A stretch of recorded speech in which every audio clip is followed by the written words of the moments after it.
Coach's Corner. You're listening to the sound of the Coach's Corner.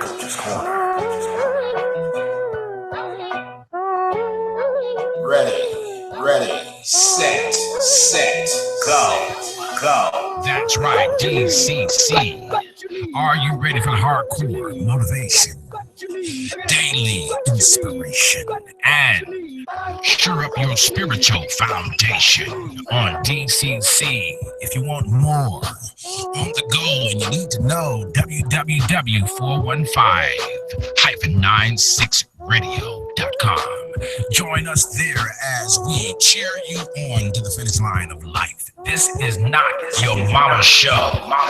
This show is for the new generation of those young men and women who know and realize that I've done enough foolish things, I've made enough mistakes, and now it is my time to accept the philosophy of DCC. That is, I am the common denominator to every situation. Join me at www.415-96radio.com. That's www.415-96radio.com. And follow me on Twitter. You're listening to the sound of the Coach's Corner. I's got my eyes on you, and I see you done sat down on the future. I need you to get up. Thank you so much for joining us right here on SIBN Radio. We're right here in the studios live. Thank you so much for joining us. I'm just going to kind of give you a few tidbits of wisdom as we move forward here in the new year 2017. My name is Marcus Salette. Surely I am the coach. As I approach the microphone today, I trust that I can earn the right to give you wisdoms that will help you move from transition to transition, through transition, and to transition, if you will. And this is the Coach's Corner, impromptu, if you will. We never really go live on camera, but we are live now. I just want to talk to you about day 2. What can you do on day 2? What can you do is the topic on today. Listen, first, a little house cleaning. For those of you that have been following us for quite some time, we are in transition yet still, because though the studio here in Buckhead, Atlanta, Georgia, is hot and live in that sort, we are still gathering all of our situations together. For instance, we got a new show that's in development right now. We're getting ready for in hopes that we can launch a nationally syndicated show. I don't have a lot of information that I can tell you on that.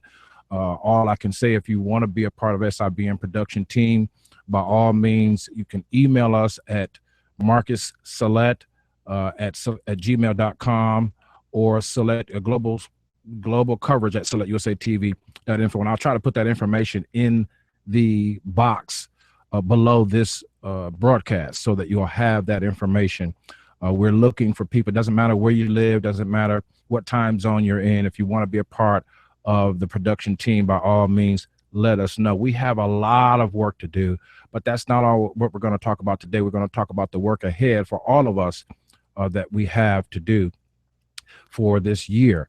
I'm trying to think of some other housekeeping. Oh, by the way, you can follow us right there on Twitter at SaletteUSAtv. That's one word, SaletteUSAtv.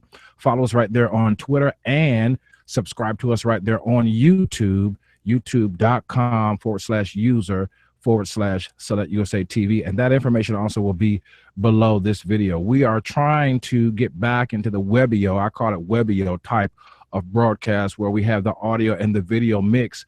For those of you that may be savvy with your phones and your tablets, you may be at work, things of that sort. So bear with us as we attempt to make a comeback. Many of you that have followed us from the beginning know how we have done things in the past, but we have grown, we have evolved, and with growth comes more strategies that are necessary to ensure that the growth is protected and that continued growth moves forward. So if I seem a little nervous, I'm not, but I may be a little tongue-tied because it's been a while since I've been on camera.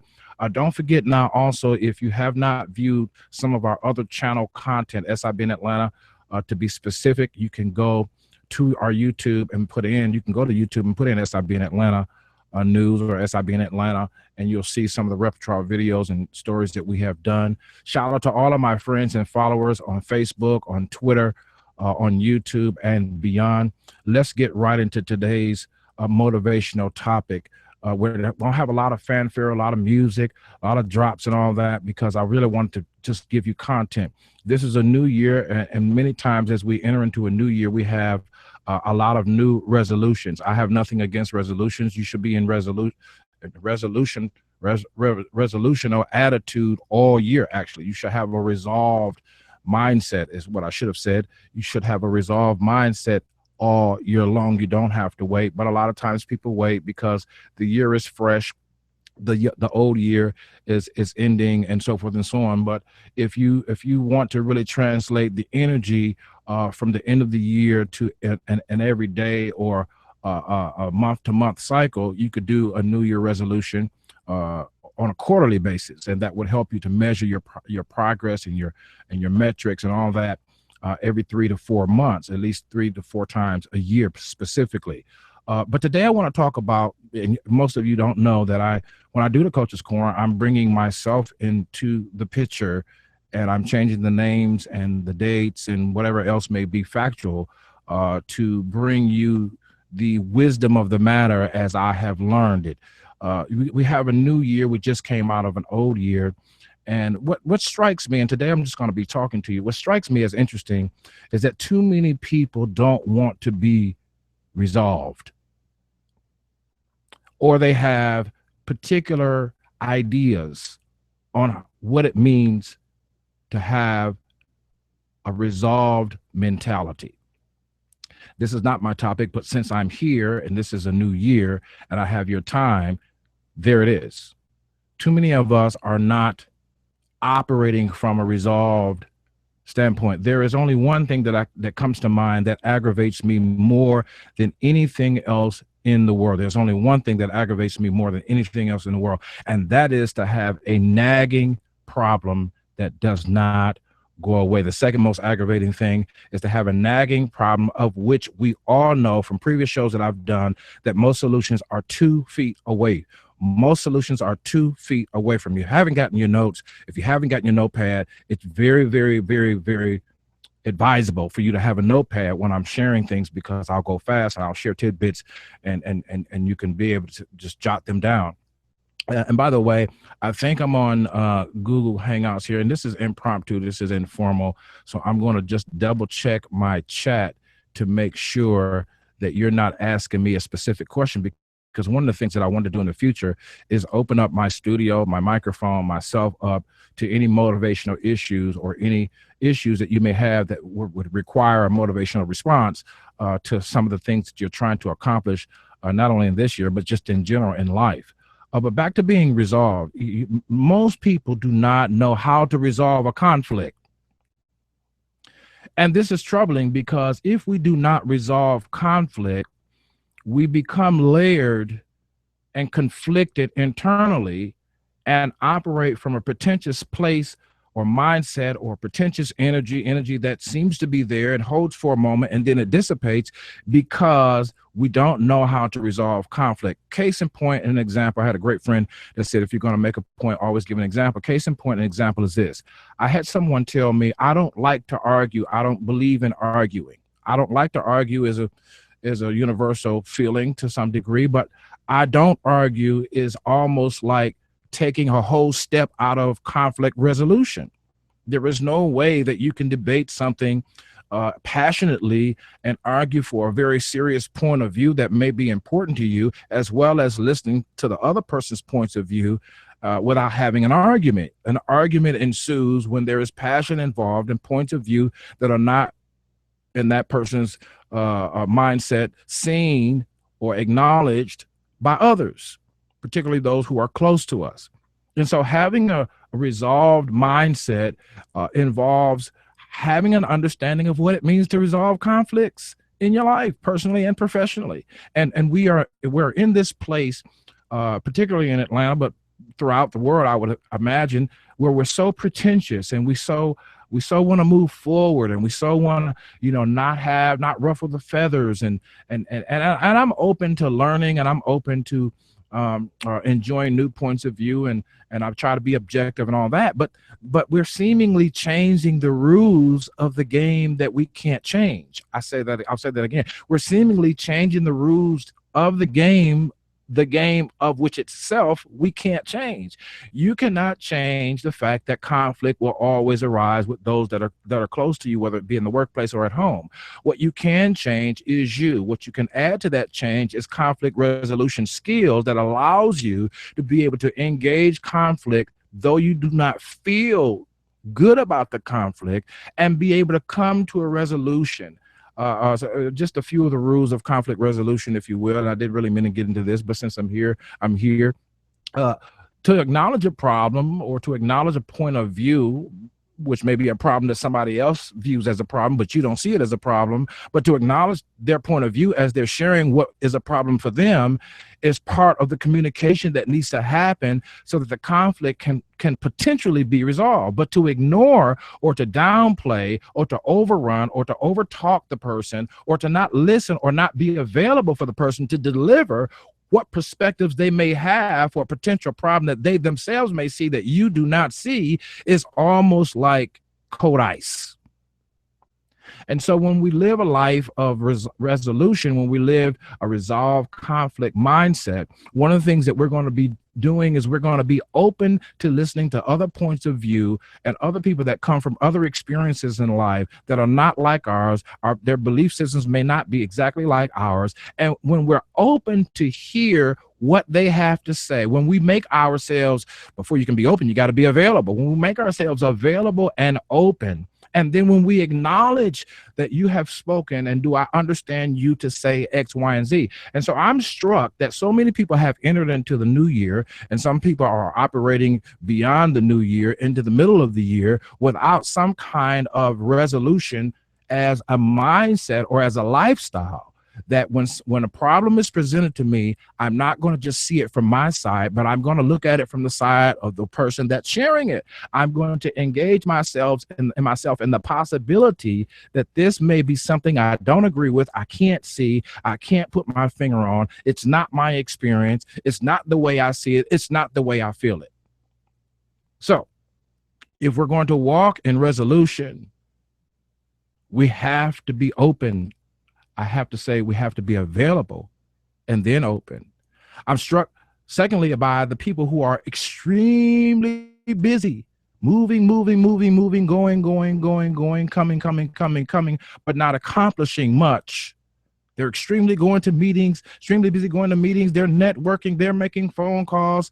And for some of you on your jobs, you're busy. You're making things happen. But in your personal life, aside from the radio, television, friends and family and work and pay and all of that and all that you've achieved, what do you have?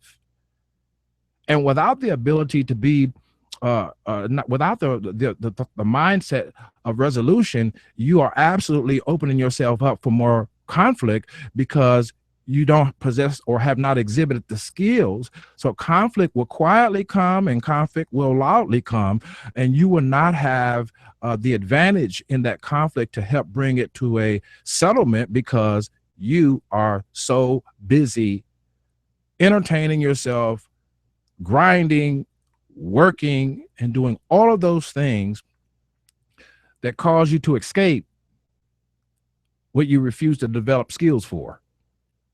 I need some help right there. And so I want to invite you that in this new year, that you can resolve conflict. I am struck again by those who are now allowing themselves to be more pretentious than authentic. I think we become more authentic when we acknowledge our own internal or external conflicts. And then I think that we become more authentic when we hear external and internal conflicts coming from others in the form of communication by whichever means is necessary and honorable and civil. When we hear those conflicts, but we may not have solutions or we may not be able to immediately contribute to the resolution of those conflicts. But I think that if we begin to make ourselves available, then we peel back a layer or two of pretentiousness, a borrowed energy, if you will, for those of you that understand the domains of that train of thought of thinking. We borrow a lot of energy. What I mean by borrowed energy is, if you're going to get paid on Friday, you start feeling it on a Wednesday night.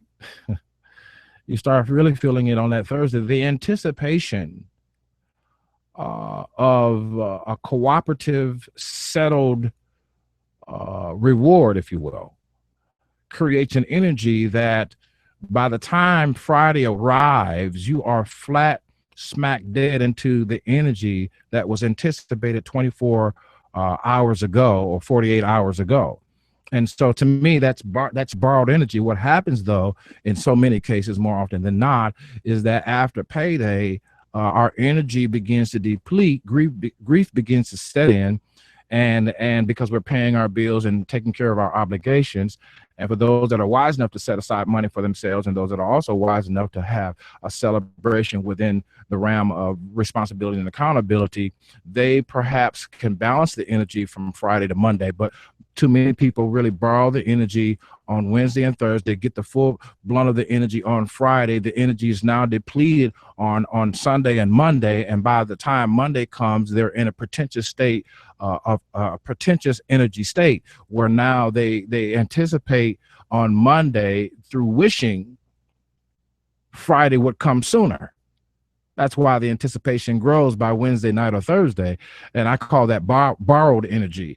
The energy is not authentic on Monday because you didn't do the wisest things with the funds that you received, or you're not walking by faith, as some would say, and on and on and on. And so what I want to do is bring you to a place where your energy is authentic, where you begin to operate from a place of authenticity. But unfortunate that we run in circles where we have connections, we're in relationships where there's so much pretentiousness, there's so much hypocrisy. Hypocrisy wouldn't be bad because you need a little bit of hype to get through some situations. But the pretentiousness, it is amazing. It is absolutely incredible how pretentious people are in today's culture. And so the name of this show is Day 2, What Can You Do? What can you do? You can become available to hear and to communicate back what you thought you've heard, the conflicts of others, particularly those who you are close to, co-workers, husbands, wives, boyfriends, girlfriends. You can tell, though, there are some red flags right off the bat where people just are not interested in solving anything that you may suggest. And when you're in that situation, pretentiousness seems to be the only way through it. And that's why I say some hypocrisy is necessary. I know that somebody's going to disagree with me, but some hypocrisy may be necessary to make it through some situations, to survive some relationships, because the person is not even close to being interested in doing anything because they have a wall up, they have a defense up, perhaps, or they want to be in control. And there's a whole lot of other things that we'll talk about throughout the year regarding those things. But suffice it is to say, Day 2, what can you do? What you can do is be available. Be available for the conflicts, even in your own life. If there's all but noise, if there's only noise in your life, if there's only noise in your life, if there's only noise in your life, noise will drown out what conflict is speaking. Noise will drown out what conflict is speaking. There has to be a time when we quiet ourselves, the television's off, the radio's off, the car has stopped, the flying has stopped, the friends are not calling and texting. There has to be some quiet time so that we can allow ourselves to hear ourselves and hear others that have spoken into us or mirrored back to us what they see, what they saw, what they heard. We have to have some quiet time to authenticate what energies we want to move and flow in. And so what can you do on Day 2? What you can do on Day 2 is be available, not only to others, but be available to yourself. And listen, one of the greatest wisdoms of all time is that I won't be able to solve all that we bring to the table, but the mere fact that I'm available and I acknowledge what possibly may be on the table is always a great beginning. Let me say that again. I may not always be able to solve the conflicts that are on the table, but being available and being incredibly in the moment of the presentation of those perspectives of issues, problems, challenges, whatever you title it as, is a great inroads, because imagine how that person will feel. Imagine how you will feel if you make yourself available to you. That's another point. Too many times we can't help others because we have not been honest with ourselves. So what can you do on day 2? You can be honest with yourself. There are conflicts within you. Listen, there are some people that I have had this point argued down. People got angry with me when I said this, but we all have conflicts that we have not acknowledged, or we have, hesitated to deal with, that has to deal with us. In pretentiousness, one of the favorite phrases of all time, I just want to move forward. But every movement forward is in perspective, and it reflects what's in the rear view mirror. And I know that there are some that will disagree, but I tend to believe that until we change what's in the subconscious pool of our thoughts and images and memory, until we change that, what's there is there. And we leak forward from the back. Let me say that again. We leak forward from the back. In other words, whatever I intend to do, I really cannot do separate of my past. My past is a good indicator. My past behaviors, one psychologist said, is a good indicator of what I would do in the future.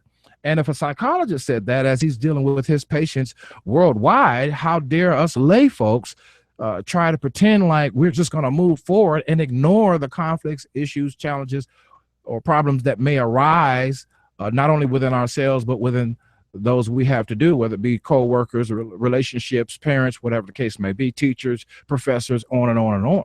So there's always conflict. And here's another thought that I want to give you for what you can do on day 2. Acknowledge and be ready that the conflicts will always arise. Conflicts of some kind. It could be you driving to work. It could be that after you cash your check and paid all of your bills, that you look on a bill for the following month and there's a charge there that shouldn't be there. Conflicts always arise, but I tend to think it's a good thing. I'm starting to think it's a good thing. What I have begun to do with myself is I've begun to calm myself to understand and accept the fact that conflicts will always arise, but don't take it personal.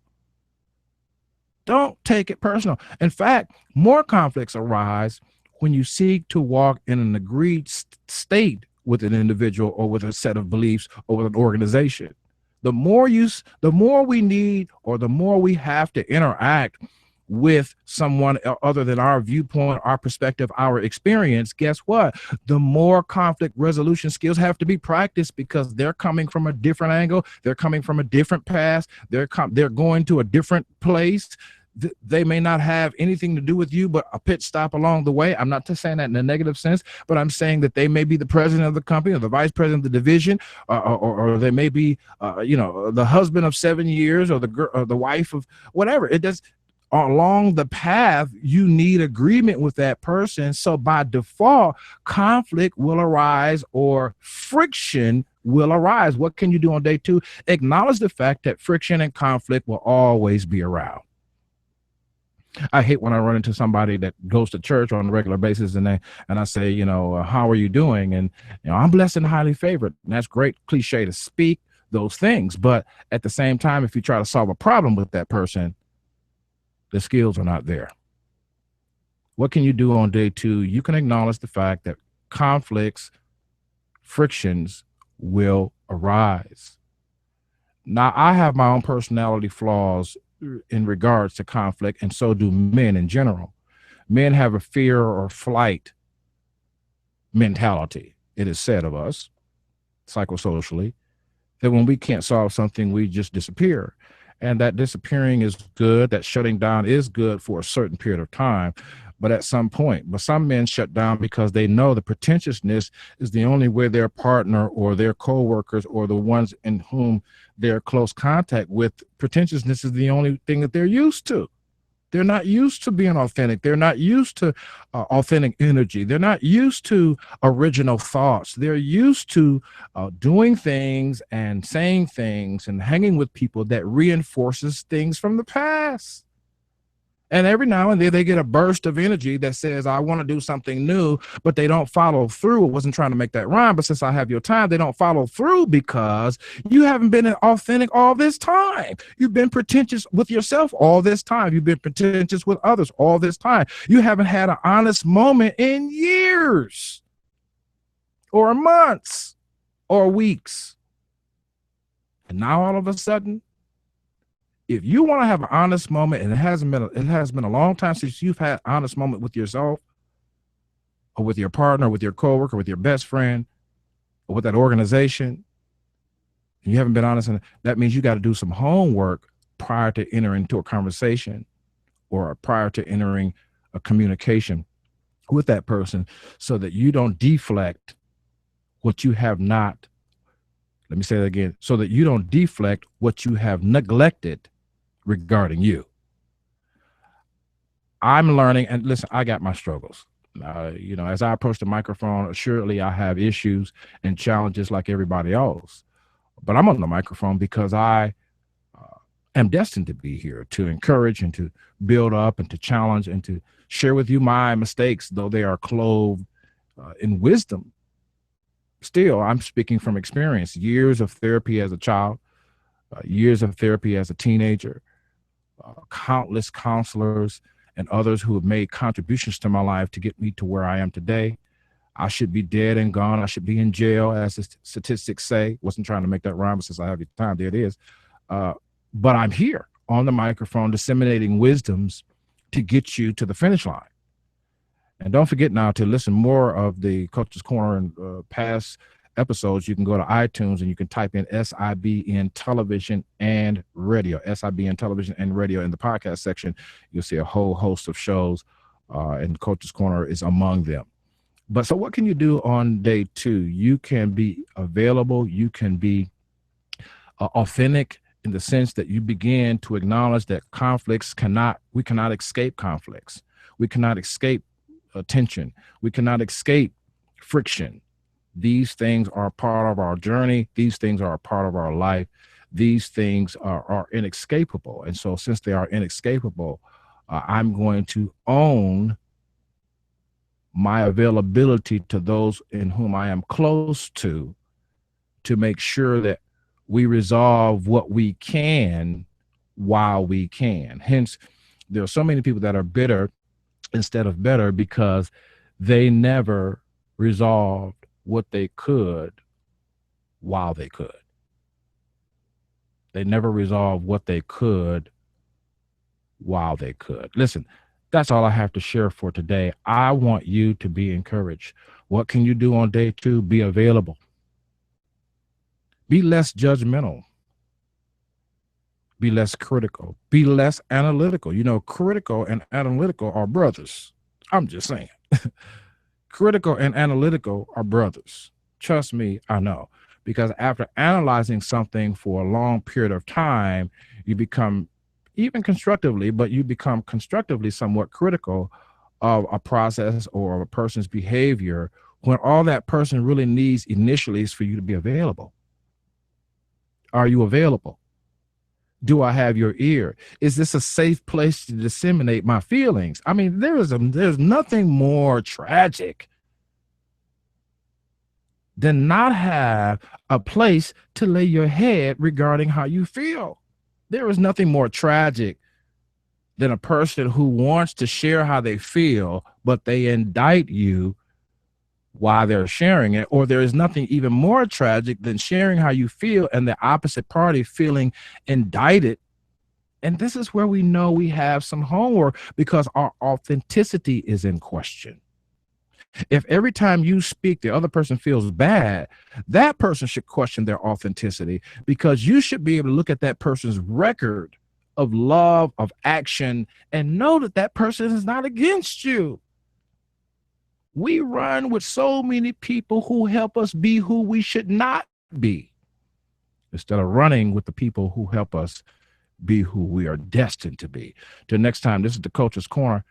I am Marcus Salette. You can find me right there on YouTube under SaletteUSAtv, or type in SIBN television and radio. Find me on iTunes as well, SIBN television and radio in the podcast section. Follow me on Twitter. Whatever you can do on Day2, do it.